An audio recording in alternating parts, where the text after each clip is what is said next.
ChatGPT est quelque chose de généraliste. Donc si tu lui demandes une recette de cuisine, ChatGPT saura te donner une recette de cuisine plus efficacement que notre solution.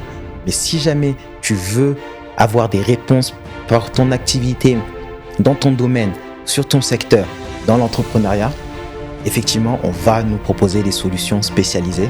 Donc ces solutions spécialisées, on en a certaines qui sont sur mesure et certaines qu'on peut encore plus spécialiser à ton activité et à ton usage. Un investisseur peut décider d'investir pour diverses raisons et justement l'intelligence artificielle peut aller regarder ces raisons en détail. Est-ce que c'est pour gagner de l'argent? Est-ce que c'est pour créer de l'emploi? Est-ce que c'est parce que le projet l'intéresse? Est-ce que c'est parce qu'il ne veut pas qu'en banque ça lui rapporte 5% et qu'il préfère que ça lui rapporte 10%, etc. Et mettre en relation avec l'investisseur en fonction de telle ou telle autre raison. Pour l'instant, beaucoup de personnes utilisent ces solutions d'intelligence artificielle à l'écrit. Mais je pense que dans les années à venir, particulièrement en Afrique, l'oralité va se développer parce que ces modèles sont de plus en plus performants pour comprendre la voix et répondre. Est-ce que tu peux me donner un exemple de solution d'IA simple que tu recommanderais par exemple à une jeune entreprise qui veut commencer à intégrer les intelligences artificielles? L'intelligence artificielle transforme les relations entre les entreprises et investisseurs. Mais comment l'exploiter pour optimiser la communication et accélérer la croissance? Aujourd'hui, nous accueillons Abdoulaye Doucouré, data scientist spécialisé dans les chatbots conversationnels et auteur du livre Les relations investisseurs assistées par l'IA. Il aide les entreprises à intégrer l'intelligence artificielle pour améliorer leur gestion financière et bâtir des relations solides avec les actionnaires. Dans cet épisode de Chemin du succès, il nous expliquera comment l'IA peut révolutionner la levée de fonds et la communication avec les investisseurs. Restez avec nous pour découvrir des conseils pratiques pour augmenter vos ventes et booster votre entreprise grâce à l'intelligence artificielle. Bonsoir Abdoulaye. Bonsoir. Comment tu vas? Très bien, merci et toi? Ça va, Alhamdoulilah. Avant de commencer, bienvenue sur mon plateau.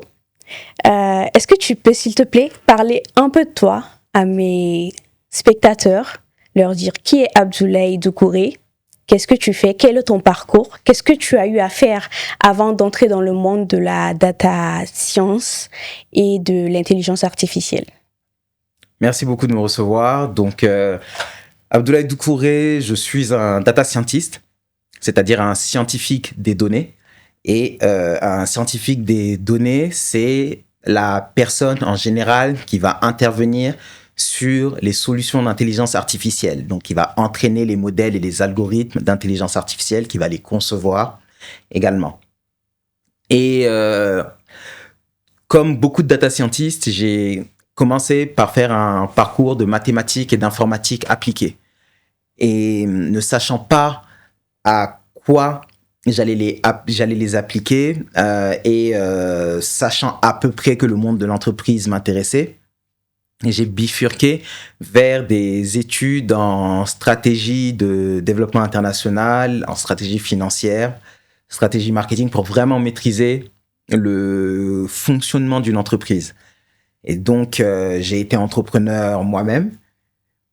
Mais petit à petit, en tant qu'entrepreneur et en tant que consultant, je me rendais compte que les clients avec lesquels je voulais travailler n'avaient pas forcément les moyens de se payer mes services. Et là, j'ai voulu utiliser la technologie pour baisser les coûts et passer à l'échelle. Et ayant déjà cette formation initiale d'informatique et de mathématiques, je suis retourné petit à petit en mettant les mains dedans, en me reformant. Au début, je ne voulais absolument pas faire d'intelligence artificielle.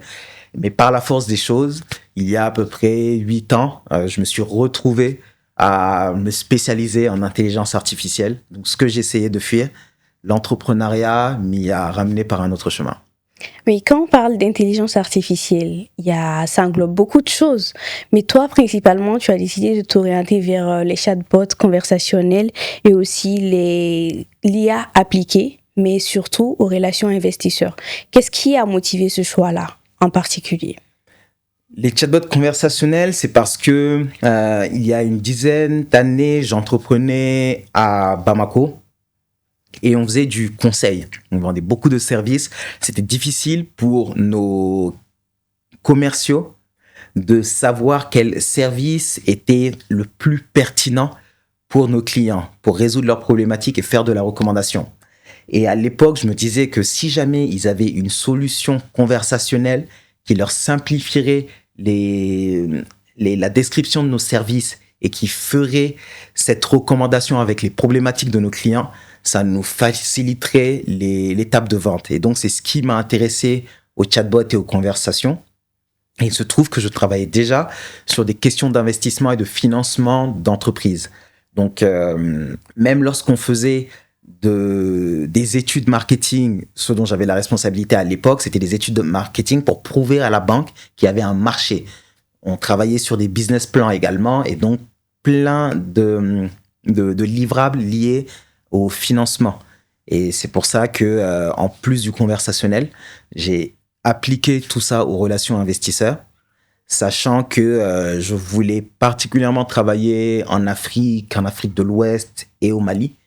Et je me disais que c'était la branche qui aurait peut-être le plus de potentiel ici, parce que on a beaucoup de ce qu'on va appeler des données non structurées lorsque l'on parle. On est beaucoup dans l'informel. Et donc, avoir une intelligence artificielle qui est capable de traiter la conversation, je me disais que ça faciliterait énormément le travail des entrepreneurs.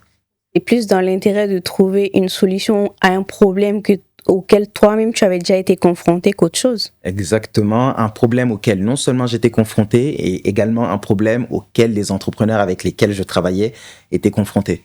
Parce que ce que l'on faisait avec mon associé, c'est qu'on essaie de donner 20% de notre temps gratuitement à des entrepreneurs qu'on accompagnait, mais ça n'avançait pas assez vite. Et non seulement nous, on était frustrés de ne pas résoudre assez de problèmes, et eux aussi étaient frustrés parce que on n'était pas disponible le reste du temps pour eux. Donc c'était effectivement pour résoudre toutes ces problématiques-là que je me suis plongé sur le sujet. Alors, y a-t-il un moment particulier ou une expérience particulière,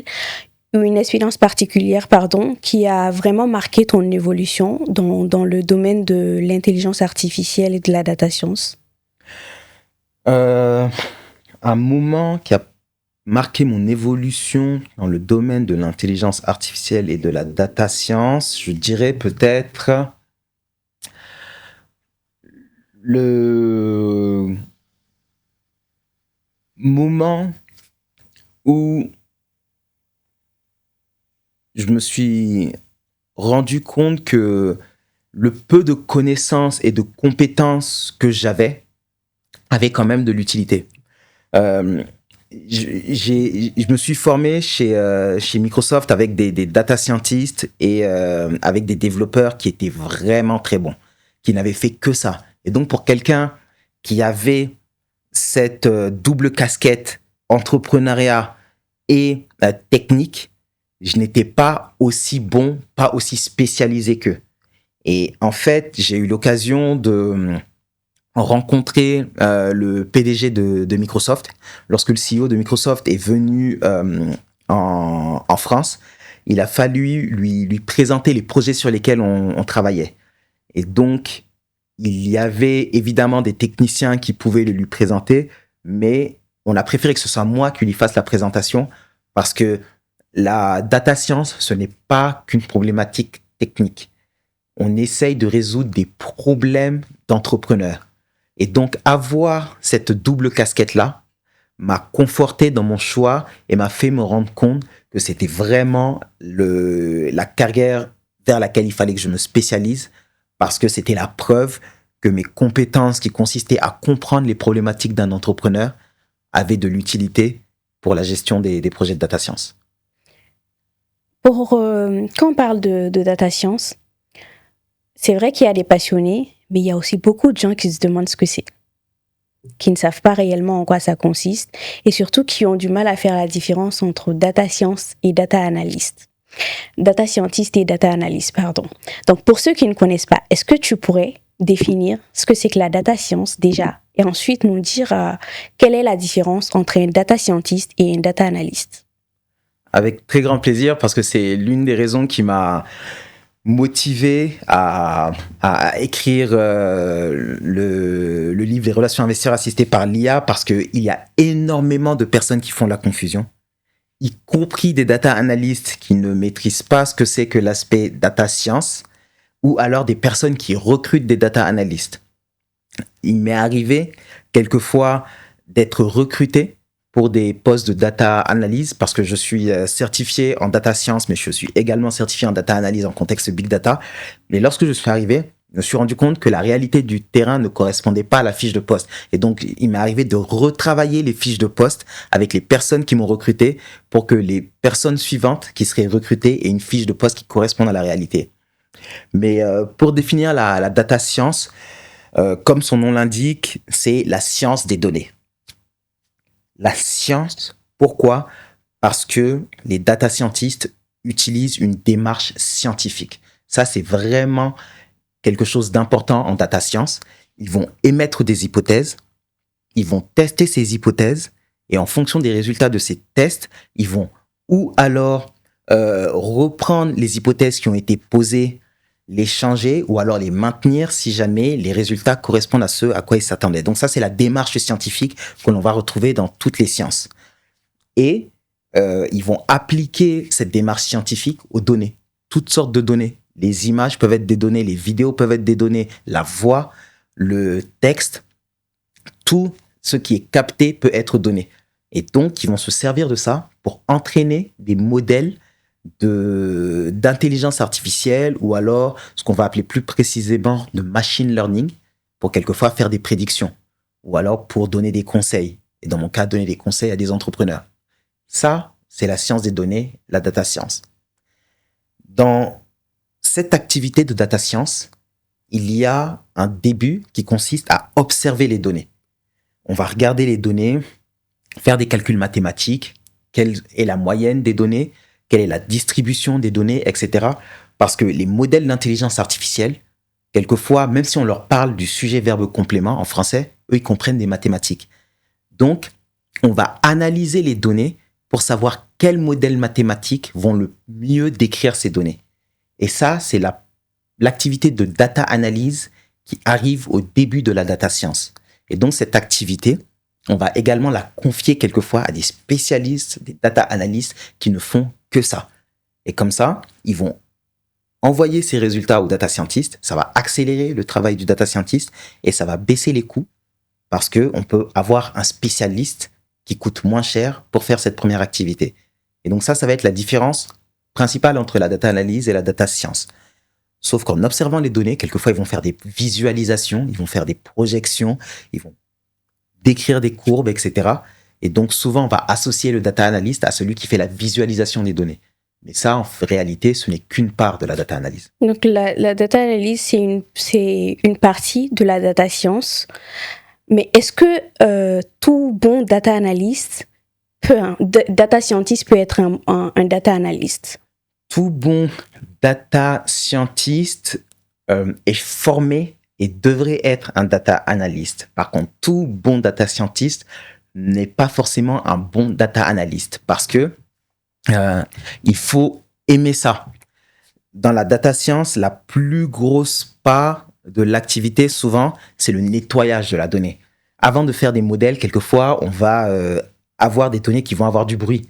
De la même manière que lorsqu'on va prendre des données de la caméra, quelquefois, ça va être flou. Ou alors, on a perdu la connexion. Ou une main a touché un micro et ça va être bruité. Donc, le data scientist va beaucoup nettoyer la donnée et il est possible qu'il préfère cette activité-là plutôt à l'activité de visualisation. D'autres vont préférer l'activité où il va faire les modèles mathématiques. D'autres vont préférer l'activité où il va commencer à entraîner le modèle d'intelligence artificielle. Et certains vont préférer la partie analyse préliminaire, visualisation. Et donc, un data scientist, quand bien même il serait bon, si jamais il n'est pas passionné par cette étape-là, ne fera pas forcément un excellent data analyst. Par contre, oui, un bon data scientist est formé normalement pour faire cette activité de data analyse. Dans la vie courante d'une entreprise, quel peut être le rôle de la data science, ou même de la data analyse, parce que la data analyse est inclue dans la data science, Ouais. selon ce que vous venez d'expliquer. Donc, quel peut être le rôle de la data science dans une entreprise? Alors, à commencer par exemple par la data analyse qui effectivement est inclus dans la data science, ça peut être tout simplement d'analyser les données. Vous diffusez sur plein de réseaux sociaux, un data analyst est la personne qui saura vous dire quel réseau social a la courbe de progression la plus intéressante. Il pourra vous dire comment est-ce qu'il faut combiner ces différents réseaux sociaux-là pour savoir sur quel réseau poster à quelle heure. Sur quel réseau est-ce qu'on a plus d'engagement, etc. Donc, le data analyst peut observer ces données-là pour une entreprise et derrière permettre à l'entreprise de prendre des décisions. Idem sur, par exemple, les recrutements. Pour dire, sur cette période de l'année, vous risquez d'avoir un surcroît d'activité, donc anticipez tant de mois à l'avance. Vous avez telle compétence qui risque de vous manquer. Sur la partie data analyse. Ensuite, sur les parties un petit peu plus de data science, il y en a qui sont spécialisés en traitement de l'image. Je faisais la remarque que je trouvais que votre émission avait une excellente qualité d'image. Un data scientist peut être la personne qui va regarder peut-être quelle est la qualité d'image à partir de laquelle vous perdez des téléspectateurs ou alors à partir de quelle qualité d'image est-ce que c'est du superflu que de continuer d'investir dans la caméra, ou alors quel retraitement de l'image peut être fait grâce à l'intelligence artificielle pour avoir encore une meilleure qualité. Et c'est les données mathématiques qui lui permettent de voir tout ça? Ce sont purement des données mathématiques. Regardez cet écran comme un tableau. Et là où il y a marqué en rond info brute et suivez-nous, imaginez que ce sont des 1. Et partout où il n'y a pas du noir, c'est du 0. Donc rien qu'avec des 0 et des 1 dans ce tableau, on est capable de représenter le logo et suivez-nous. Ensuite, imaginez 3 tableaux maintenant au lieu d'un. RGB, red, green, blue, rouge, vert et bleu. Parce qu'avec ces 3 couleurs, en mélangeant ces 3 couleurs, on peut avoir toutes les couleurs du spectre. Et donc, plutôt que d'avoir des 0 et des 1, on a de 0 à 9 pour dire à quel point est-ce que c'est rouge. Est-ce que c'est plus proche du 0, pas rouge du tout? Est-ce que c'est plus proche du 9, très rouge? Pareil pour le vert, pareil pour le bleu. On peut comme ça représenter ce tableau en couleurs grâce à des 0, des 1, des tableaux, des vecteurs et des matrices. Et en réalité, donc, lorsque nous, on voit une image, une intelligence artificielle, elle voit ces tableaux avec des 0 et des 1. Et donc, ce ne sont que des mathématiques, ce n'est que de l'algèbre linéaire, en effet. Quels sont les principaux défis auxquels les entreprises sont confrontées lorsqu'elles décident d'intégrer des solutions d'intelligence artificielle? Les principaux défis, étonnamment, ne sont pas des défis techniques, mais des défis humains. Parce qu'on parle de révolution. On parle de révolution sur énormément de plans. Et on vient changer un existant auquel les gens les gens sont habitués à cet existant-là. Et donc, on a, comme dans tout changement, une résistance au changement en entreprise. D'autant plus si c'est une révolution. Et encore plus si jamais ils ont la crainte que ça peut remplacer leurs emplois. Donc, un des principaux défis, c'est d'accompagner les salariés pour leur expliquer exactement ce que c'est, quels vont être les impacts, etc. Et si cet accompagnement au changement n'est pas bien mené, ce n'est pas possible que d'intégrer un bon projet d'intelligence artificielle parce qu'on aura une technologie que personne ne va utiliser. Et ce serait dommage. Donc ça, c'est un défi. Un autre défi est le défi éthique. Enfin, les défis éthiques. Un exemple peut être le traitement des données. Lorsque une intelligence artificielle a accès à vos données d'entreprise, peut-être que vous allez lui donner accès à des fiches de paye ou alors à des adresses de salariés. Qui a accès à ces adresses? Est-ce que l'intelligence artificielle doit avoir accès à la totalité des données pour entraîner le modèle? Derrière, est-ce que c'est une intelligence artificielle à laquelle quelqu'un d'autre pourra poser une question et récupérer vos données? Donc, il faut gérer tout cet aspect éthique de protection de données, de gouvernance des données également. Et ensuite, ce n'est pas un hasard si jamais sur cette image de la couverture de mon livre, c'est une femme noire. Parce que une autre problématique, c'est la problématique de représentativité. L'intelligence artificielle est entraînée par un scientifique des données, parce que ce dont elle se nourrit, ce sont les données.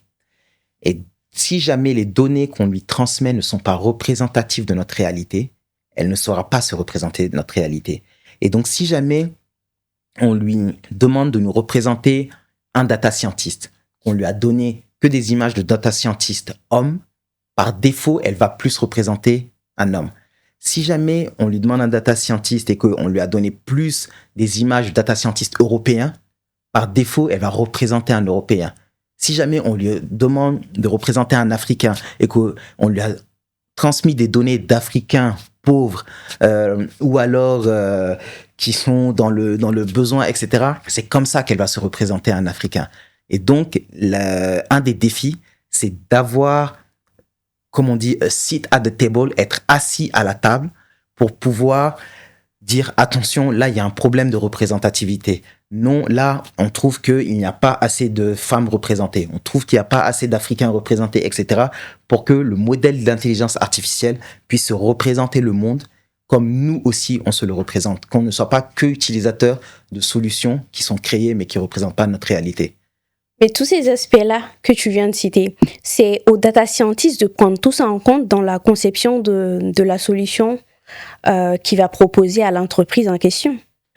Le bon data scientist doit savoir prendre tout cela en compte, mais pas forcément. En fonction de la taille du projet et de la maturité de l'équipe data, donc c'est-à-dire est-ce que l'entreprise est capable d'avoir une bonne équipe data diversifiée.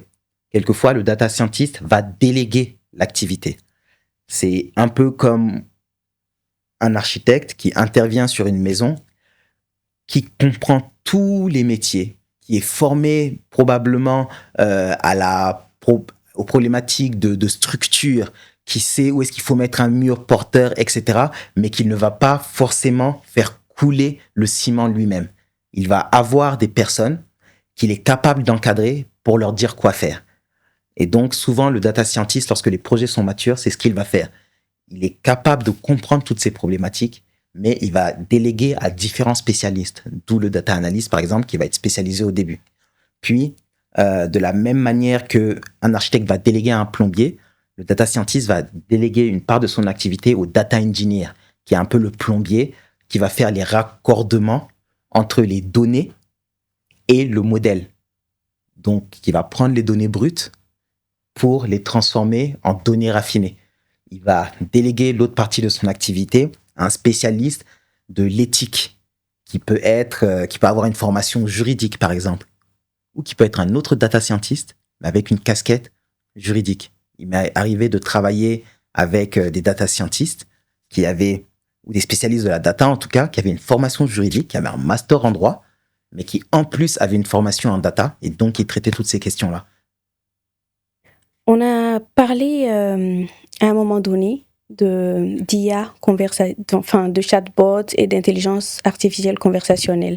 Comment est-ce que tu vois l'évolution de cette intelligence-là dans les années à venir, on va dire? Je pense que ça va intégrer de plus en plus nos habitudes d'interaction avec la machine. Et particulièrement en Afrique. Parce que on est beaucoup plus à l'aise souvent avec la conversation, mais à l'oral. Et là, pour l'instant, beaucoup de personnes utilisent ces solutions d'intelligence artificielle à l'écrit. Mais je pense que dans les années à venir, particulièrement en Afrique, l'oralité va se développer parce que ces modèles sont de plus en plus performants pour comprendre la voix et répondre. Et également comprendre les différentes langues. Et donc, ça, c'est vraiment ce que je pense. Dans le futur, ça va être de plus en plus transparent. De la même manière qu'aujourd'hui, utiliser Google, ce n'est pas une activité en soi. Ça fait partie d'activités. Lorsque peut-être cette émission a été préparée, vous avez peut-être eu à chercher quelque chose sur Google ou à taper un titre sur Google ou à chercher une définition.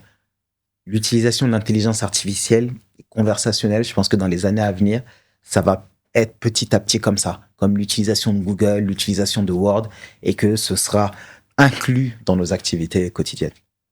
L'intelligence artificielle, de façon générale aujourd'hui, ça devient quelque chose d'indispensable, peu importe le secteur. Et beaucoup de gens voient ça comme une facilité ou, je sais pas, un appui à la paresse intellectuelle.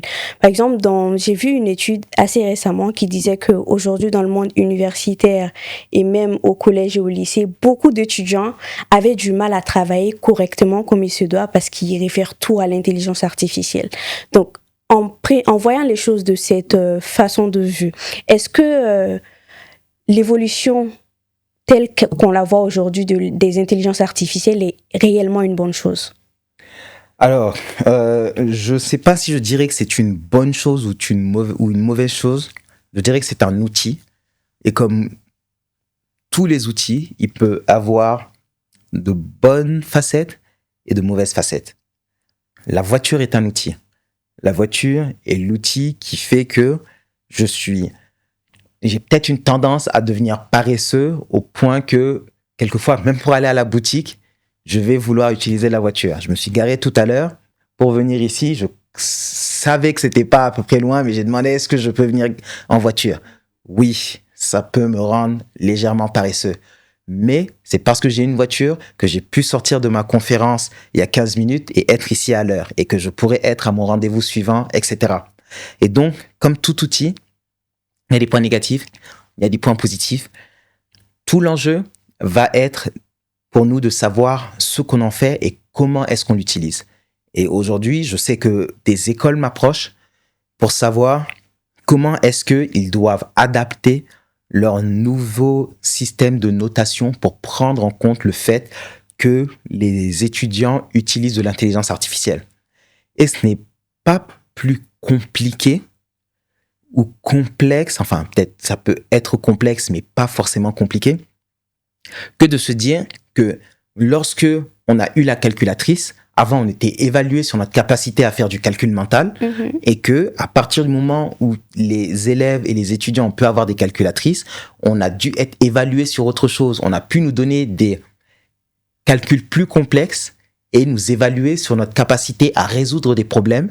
Et dans le cadre de cette résolution de problème, le calcul n'était qu'une étape, mais ce n'était pas le cœur de la valeur ajoutée.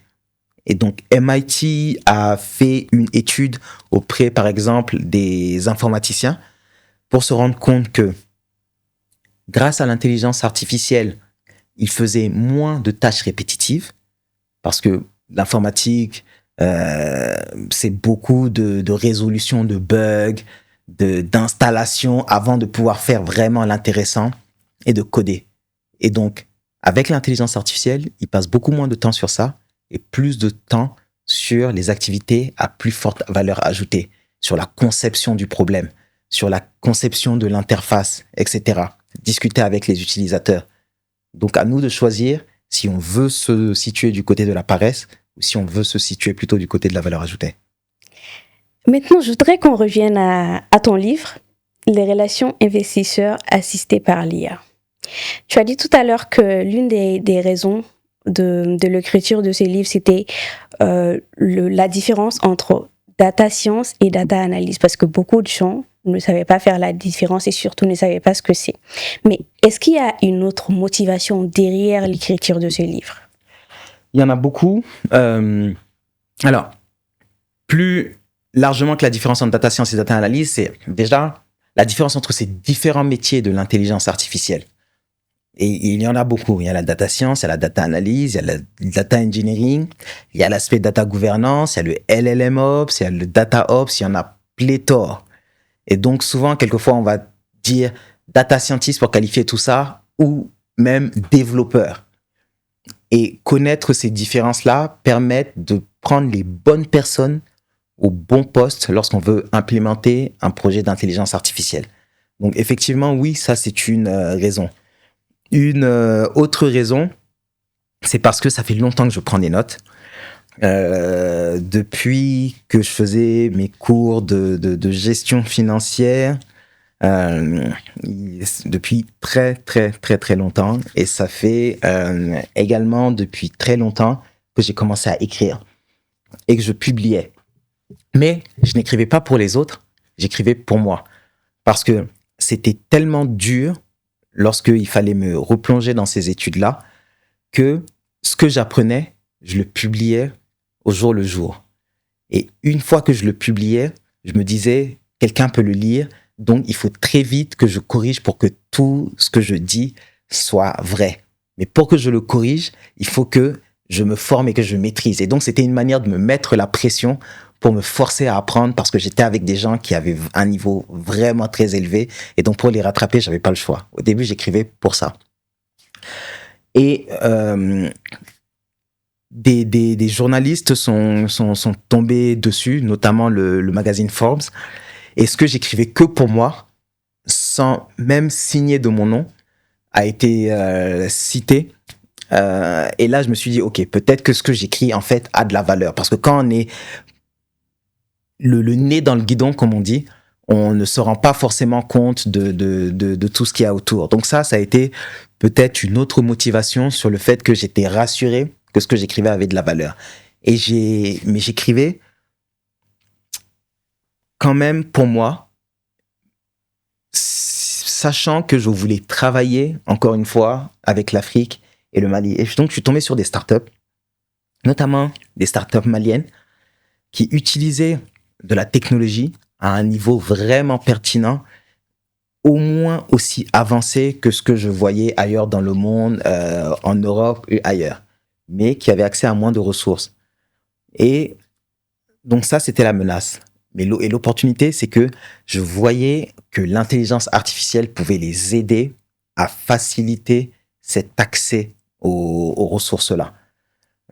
Par exemple, qu'est-ce qu'ils ont fait comme solution de contournement? Et je donne l'exemple dans le livre.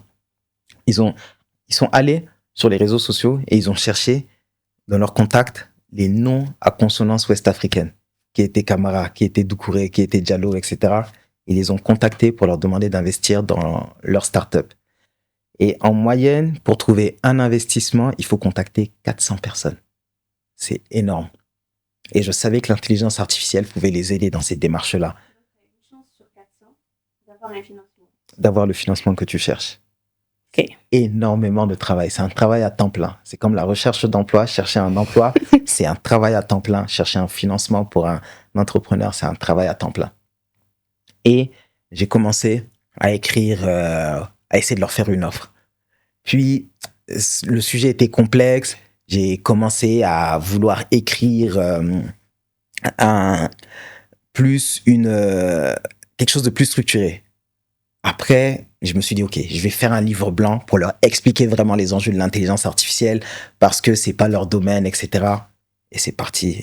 Et tout ce que j'avais emmagasiné, je disais, oui, mais il faut expliquer ça, etc. Et c'était jamais assez. Et c'est sans m'en rendre compte, enfin, en me rendant compte parce que ça a mis quand même beaucoup de temps. Mais j'étais déjà lancé et pris par le flow jusqu'à sortir le livre. Donc ça, c'est peut-être la dernière motivation. Le livre, il fait combien de pages en tout? Il fait 500 pages. 500 pages. Donc, de fil en aiguille, en expliquant certains concepts, tu t'es retrouvé à expliquer d'autres concepts dedans jusqu'à avoir 500 pages. Jusqu'à avoir plus de 500 pages parce que on m'avait dit que le maximum, c'était 500 pages. Parce que sinon, ça ne tient pas dans ce format-là. Mm-hmm. Et donc, j'ai voulu tout expliquer. Il a fallu tout ce que j'ai appris pendant des années, j'ai voulu l'expliquer en expliquant chaque mot qui pouvait être complexe, lié à la technique, mais également lié au financement, à l'entrepreneuriat, etc., avec des notes de page pour que ce soit accessible à tous. Mais pour mes collègues data scientists ou spécialistes de l'intelligence artificielle, je voulais qu'eux aussi puissent apprendre quelque chose. Donc, je faisais référence également à ce qu'on appelle les papiers scientifiques. Ça, c'est quelque chose que des data scientists lisent beaucoup, écrivent beaucoup. Donc, avec énormément de notes de pages. Et je me suis retrouvé 500 pages, mais A4, alors qu'il fallait que ce soit 500 pages comme ça. Mais heureusement, donc après, j'ai dû couper et tout le superflu. Donc, j'ai dû réécrire, jusqu'à avoir cette version qui est la première édition. Tout à l'heure, tu as parlé de start-up maliennes qui t'avaient donné le courage aussi d'écrire parce que tu voyais qu'ils avaient certaines difficultés. On ne peut pas parler d'entrepreneuriat sans forcément parler de start-up. Donc, en quoi l'IA peut améliorer la communication entre les start-up et les investisseurs, les relations, je veux dire? Alors, juste pour peut-être rappeler aux personnes qui nous écoutent ou nous regardent ce que c'est que les relations investisseurs, ça va être dans l'entreprise tout l'aspect, tout le pan qui va s'occuper de la discussion avec l'investisseur potentiel, le transformer en investisseur effectif et ensuite gérer cette relation avec l'investisseur en lui renvoyant les documents qu'il va demander, en le tenant informé sur le chiffre d'affaires, l'évolution du bénéfice, etc. C'est ça les relations investisseurs. Et donc l'intelligence artificielle peut aider déjà, lorsque je parle de contacter 400 investisseurs, ces 400 n'ont pas forcément les mêmes intérêts. Certains vont être intéressés par le fait que c'est une start-up. D'autres vont être intéressés par le fait qu'elle gagne de l'argent. D'autres vont être intéressés par le fait qu'elle développe des produits qui peuvent l'intéresser ou par le fait qu'elle travaille au Mali parce qu'il est d'origine malienne ou qu'il est malien. Et donc, l'intelligence artificielle peut déjà aider à personnaliser le discours pour ces investisseurs en fonction de leur centre d'intérêt. Ensuite, on passe beaucoup de temps avec l'investisseur pour l'éduquer sur les sujets financiers, sur les contrats. Qu'est-ce que ça veut dire que telle clause? Le tag-along, qu'est-ce que c'est? Telle clause telle clause préférentielle, etc. Et ça fait perdre beaucoup de temps à l'entrepreneur qui doit passer du temps à gérer son entreprise. Donc, l'intelligence artificielle peut s'occuper de toute cette partie éducation financière et faire la mise en relation uniquement lorsque c'est le moment de discuter avec l'entrepreneur. Puis ensuite, il y a énormément de données comptables à regarder. Mais l'investisseur, c'est pas forcément un comptable, c'est pas ça son métier. L'intelligence artificielle peut traduire ces données comptables, ces chiffres, cette gestion financière dans un langage que l'investisseur va comprendre, etc., etc. Donc, sur plein de niveaux, c'est possible effectivement de se faire accompagner par l'IA. Donc, les investisseurs ne choisissent pas forcément les projets en fonction de leur domaine de compétences. Pas forcément. Même lorsque c'est des investisseurs qui ont été auxquels tu as eu accès grâce à un système d'IA, l'IA n'est-elle pas censée sélectionner ou choisir les investisseurs potentiels en fonction de ton domaine d'activité?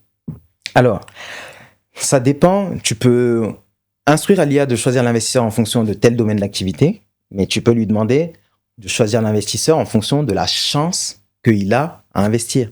Et peut-être que tel investisseur investit dans tel projet parce que lui, dès qu'il voit un projet malien, c'est quelqu'un de la diaspora, il a de l'argent qui ne sert à rien, il veut mettre de l'argent pour aider cet entrepreneur. Il y a des gens qui font ça. Il y en a d'autres qui croient en l'intelligence artificielle ou alors qui croient en telle technologie ou qui aiment tel domaine, ils veulent investir dans tel domaine. Il y en a certains, ils ne savent pas comment faire, par exemple, pour le Mali de l'extérieur. Donc, plutôt que de donner de l'argent à des gens pour qu'ils aillent consommer, ils veulent créer de l'emploi au Mali. Un investisseur peut décider d'investir pour diverses raisons. Et justement, l'intelligence artificielle peut aller regarder ces raisons en détail. Est-ce que c'est pour gagner de l'argent? Est-ce que c'est pour créer de l'emploi? Est-ce que c'est parce que le projet l'intéresse? Est-ce que c'est parce qu'il ne veut pas qu'en banque, ça lui rapporte 5% et qu'il préfère que ça lui rapporte 10%, etc. Et mettre en relation avec l'investisseur en fonction de telle ou telle autre raison. Et quelles sont les erreurs fréquentes chez les entrepreneurs qui cherchent des investisseurs. Et en fonction de ces erreurs-là, quelles sont, par exemple, les solutions que l'IA peut apporter afin de les aider à éviter ces erreurs-là? Des erreurs que certains de nos clients rencontrent, par exemple, ça va être que l'entrepreneur ne va pas maîtriser les aspects financiers. Et il va déléguer les aspects financiers à un consultant. Or, les investisseurs, quelquefois, veulent parler à l'entrepreneur. Et donc, l'intelligence artificielle peut aider l'entrepreneur à travailler ces aspects financiers et à les maîtriser. On a une solution que l'on livre cette semaine, si tout se passe bien, Inch'Allah, qui pose des questions, qui se met à la place de l'investisseur et qui va discuter avec l'entrepreneur pour lui poser toutes les questions que l'investisseur est susceptible de lui poser et qui, derrière, va lui suggérer les bonnes réponses, dire là où il a bien fait, là où il a fait des erreurs. Donc ça, c'est un type d'erreur, par exemple. Il peut y en avoir d'autres qui sont que les entrepreneurs ne maîtrisent pas leurs produits ou leurs technologies. Et certains investisseurs veulent investir dans des produits technologiques. Pourquoi ? Parce que potentiellement, il peut y avoir ce qu'on appelle un effet de réseau. Si ça marche, les coûts restent fixes et derrière, ce n'est que du bénéfice. Mais ils veulent être sûrs que l'entrepreneur est la bonne personne pour mener ce projet technologique à bout si un autre concurrent se présente. Et donc, l'intelligence artificielle peut accompagner l'entrepreneur pour monter en compétence sur la technologie qu'il utilise. Parce que quelquefois, il va déléguer à un prestataire pour construire le produit que lui, derrière, il va utiliser. Dans ce cas, c'est des intelligences artificielles conçues sur mesure. Parce que, par exemple, si tu demandes à ChatGPT de te poser des questions qu'un investisseur est susceptible de te poser, il va pas forcément tenir compte de ton pays, de ton environnement et de ce que tu fais exactement, parce que ChatGPT sort souvent des trucs qui ne sont pas vraiment potables. Vu que c'est une IA qui répond à plusieurs critères en même temps, il n'est pas forcément spécifiquement axé sur ce que toi tu fais ou sur ce dont toi tu as besoin. Exactement. Tu as compris toute mon activité. ChatGPT est quelque chose de généraliste. C'est comme lorsque l'on prend un étudiant en licence pour un stage.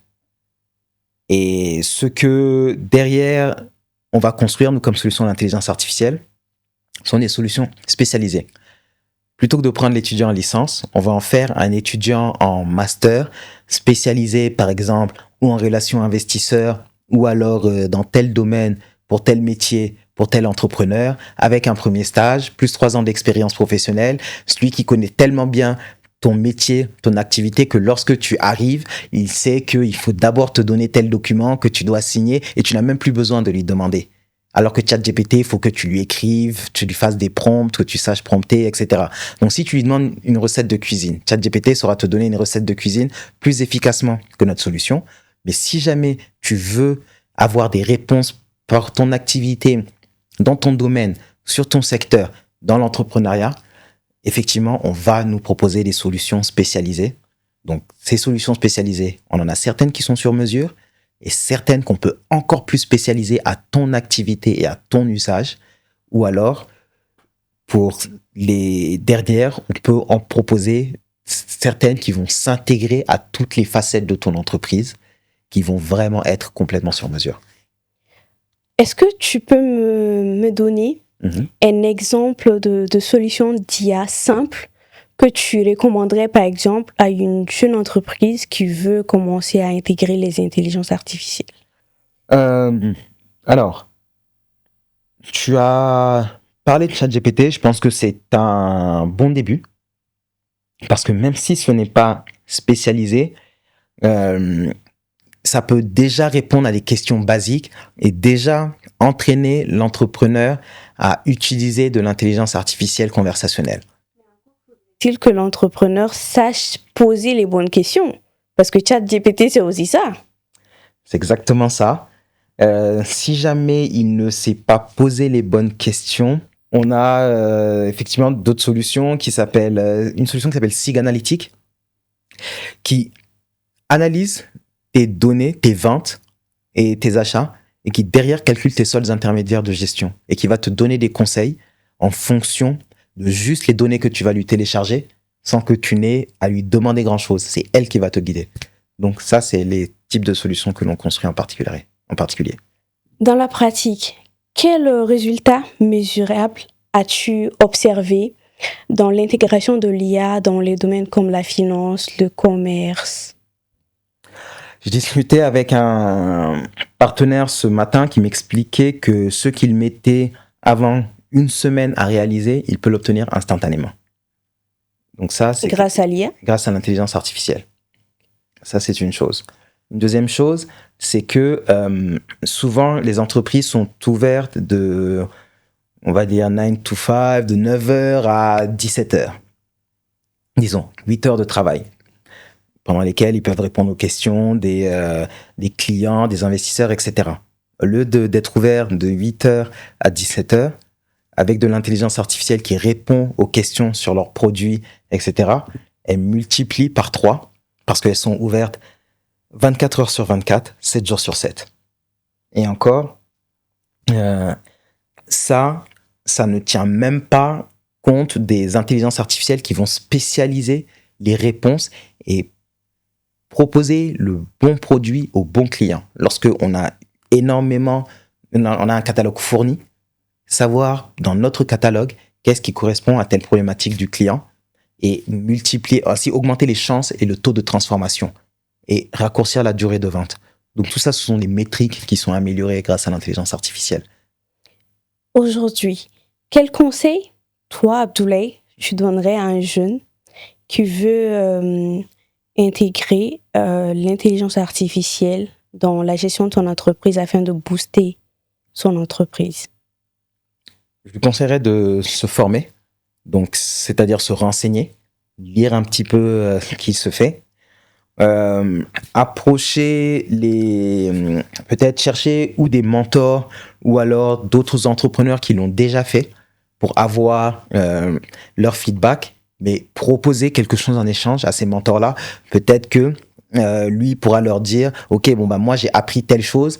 Toi, sur ce que tu as intégré, voilà comment ça marche, tu me l'apprends. Et moi, sur ce que je vois, parce que j'ai le temps d'aller sur les réseaux sociaux, je te transmets telle information qui peut être utile.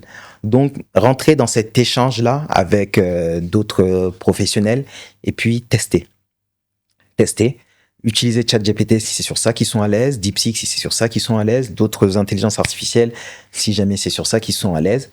Et tester petit à petit, tester plusieurs versions et voir quelle version de leur prompt fonctionne le mieux et ne pas hésiter à aller un petit peu plus en profondeur pour ne pas être que des utilisateurs, mais envisager de construire et de concevoir des solutions d'intelligence artificielle dans le futur. Je reviens un peu sur ce que tu as dit. Tu as parlé de formation dans ce que tu as dit. Aujourd'hui, quelles sont les compétences compétences nécessaires ou même indispensables pour un jeune, un étudiant ou même un professionnel qui veut plus s'orienter vers la data analyse ou la data science? Pour la data science, le socle mathématique est important, informatique et au-dessus, métier. Le fait de pouvoir parler à des professionnels, comprendre leurs problématiques. Une fois qu'ils ont choisi un modèle mathématique expliqué dans un langage simple, en français facile, qu'est-ce que ça implique? Savoir expliquer grâce à leurs compétences mathématiques, tel modèle est peut-être meilleur, mais avec tel modèle, je ne pourrais pas vous dire pourquoi l'IA a pris telle décision, donc on va aller sur tel modèle qui est moins performant, mais où on pourra tout expliquer. Donc ça, ce sont les compétences pour la data science. Je publie une newsletter qui s'appelle Les maths en langage naturel, qui explique justement dans chaque numéro ces compétences mathématiques et leur application dans le business pour qu'ils sachent un peu à quoi ça sert et de quelles compétences est-ce qu'on a besoin. Pour la data analyse, ça je conseillerais pour être un bon data analyst, les compétences mathématiques. Pour être un data analyst un petit peu plus généraliste, savoir utiliser les outils comme Power BI. En termes de langage pour le socle informatique, donc j'ai des mathématiques, Et là, ils pourront voir dans la newsletter de quelle maths est-ce qu'on a besoin. Business, donc communication, comprendre les problématiques métiers. Et informatique, donc je suggère de commencer par 3 langages. Python, qui est le langage utilisé principalement pour l'intelligence artificielle. SQL, qui est le langage utilisé pour requêter les données. Et R, qui est le langage utilisé pour analyser les données en profondeur. Dans cet ordre-là, peut-être même SQL si jamais on veut plutôt être data analyst, Python si on veut plutôt être data scientist, et R si on veut être excellent dans l'un ou dans l'autre. On arrive quasiment à la fin de cet entretien, mais je voudrais quand même qu'on évoque encore 2-3 points sur votre personne. Aujourd'hui, quels sont vos projets? Quels sont les projets sur lesquels vous travaillez? Est-ce que vous avez des projets sur d'autres ouvrages en dehors des relations investisseurs assistés par l'IA, ou c'est plus des projets en lien avec l'intelligence artificielle ou l'entrepreneuriat? C'est tout ça à la fois. Donc, je conçois des intelligences artificielles au quotidien. Donc, je disais que je dois en livrer encore une cette semaine pour accompagner les entrepreneurs et faciliter leur levée de fonds, ce qu'ils vont utiliser pour s'entraîner, pour retravailler leur business plan, etc. Et la raison pour laquelle j'écris cette newsletter, les maths en langage naturel, c'est parce que ça va être la base de la suite de ce livre. J'expliquais que la data science était sur 3 socles, et ça, c'est le socle business. Mais cette newsletter que je publie, c'est que j'utilise la même méthode qui me force à publier, et derrière, je vais regrouper ça pour publier le prochain livre que j'hésite encore si c'est d'abord. Je commence par la partie mathématique ou la partie informatique, grâce au cours d'informatique que je donne. Donc effectivement, je suis déjà en train d'écrire la suite, et beaucoup de projets liés à l'ouvrage, sur la traduction, sur la prochaine édition, etc. Si je te demande de résumer en une phrase l'impact que l'IA peut avoir sur les entreprises, que dirais-tu? Pour résumer en une phrase l'impact que l'IA peut avoir sur les entreprises, je dirais que, étant face à une révolution, il ne faut pas tant se poser la question de savoir si l'intelligence artificielle va remplacer les professionnels, mais comme je le dis souvent, savoir et se dire que les professionnels qui maîtrisent l'intelligence artificielle risquent de remplacer les professionnels qui ne maîtrisent pas l'intelligence artificielle. Et donc, une fois qu'on a dit ça, il faut, pour les entrepreneurs et les professionnels, faire le choix. Est-ce qu'ils vont être du côté des métiers qui vont disparaître, ou alors est-ce qu'ils vont être des métiers qui vont être créés? Parce que oui, beaucoup de métiers vont être détruits, mais encore plus de métiers normalement devraient être créés. Et je pense qu'il est plus intéressant de se placer de ce côté opportunité de la vague que du côté menace de la vague. Il faut être prévoyant. Anticiper, en effet. Alors, en dehors de votre newsletter, où est-ce qu'on peut suivre ou en savoir plus sur vos activités? Sur LinkedIn, particulièrement, Abdoulaye Doucouré. Donc, c'est une photo en noir et blanc avec des lunettes. Sur le site ethercourt.ml. Merci beaucoup, Abdoulaye, d'avoir accepté mon invitation. L'entretien fut fructueux et j'espère et je pense également que nos spectateurs et nos auditeurs ont eu beaucoup de nouvelles notions à apprendre. Et je te dis à très bientôt, Inch'Allah. À très bientôt. Chers auditeurs, chers spectateurs, merci beaucoup de nous avoir suivis encore une fois de plus. Je vous le répète, cette émission est disponible sur notre page YouTube, Info Brut, et également sur notre page Facebook. Également en version audio, donc podcast, sur Spotify et Apple Podcasts. Je vous dis à très bientôt, Inch'Allah. D'ici là, prenez soin de vous.